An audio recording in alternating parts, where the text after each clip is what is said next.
ఏతచ్చరిత్రం పరమం శత్రునాశనముత్తమం అగస్త్య వింధ్యనగయో ఆఖ్యానం పాపనాశనం. ఇది పరమ పవిత్ర చరిత్ర. ఈ చరిత్ర శ్రద్ధతో విన్నవాడి శత్రువులు తొలగిపోతారు. ప్రతి వ్యక్తికి శత్రువులు ఉంటారు. శత్రువులు లేనివాడు ఎవ్వడూ ఉండడు. ఏదో రకంగా మన వెనకాతలు మనకి శత్రువులు ఉంటారు. అందులో డబ్బు కానీ కీర్తి కానీ వస్తున్నప్పుడు ఇంకా ఉంటారండి. పదవి, ధనము, కీర్తి ఇవి వచ్చేవాడికి అంతకంతకీ శత్రువులు పెరిగిపోతారట. కారణం వాడికి ఎందుకు రావాలి ఆ పేరు? వాడిని అందరూ ఎందుకు పొగడాలి, వాడికే ఎందుకు దండం పెట్టాలి, వాడికే డబ్బు ఎందుకు రావాలి, మనకెందుకు రాకూడదని ఒక లోభం ప్రతి వ్యక్తికి ఉంటుంది. పైకి చెప్పకపోయినా పైకి అలా సంతోషంగా కబుర్లు చెబుతారట.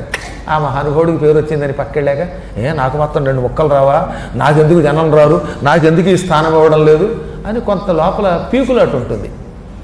అందువల్ల శత్రువులు గొప్పవాడికి ఉంటారు, సామాన్యునికి ఉంటారు.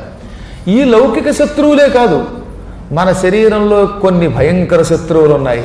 కామ క్రోధశ్చ లోభశ్చ దేహే తిష్టంతి తస్కరాః. కామ క్రోధ లోభ మోహ మదమాత్సర్యాలనే 6 భయంకర శత్రువులు ప్రతి వాడికి లోపల ఉంటాయి. ఈ 6 శత్రువులు అంతఃశత్రువులు. ఈ చరిత్ర భక్తితో వింటే ఇటు భౌతిక శత్రువులు అంతఃశత్రువులు మొత్తం నశిస్తారట. అందుకని పరమం శత్రునాశనం ఉత్తమం. ఈ ఉత్తమ చరిత్ర శత్రువులను తొలగిస్తుంది. తర్వాతదేమిటి? పాపనాశనం. చేసిన పాపాలు కూడా తొలగిపోతాయి. చేసిన పాపాలు అంత తేలిగ్గా పోవు, కానీ దీనివల్ల చాలా వరకు పోతాయి. రాజ్ఞాం విజయదం తచ్చ ద్విజానాం జ్ఞానవర్ధనం వైశ్యానాం ధాన్యధనదం సర్వేషాం సుఖదం తథా ధర్మార్థీ ధర్మమాప్నోతి ధనార్థీ ధనమాప్నుయాత్ కామాన్ అవాప్నుయాత్ కామీ భక్త్యా చాస్య సకృచ్ఛ్రవాత్. మొత్తం మనువులు 14 మంది చేత పూజలు అందుకున్న వింధ్యాచల నివాసిని పరమ మహిమ కలిగినటువంటి తల్లి.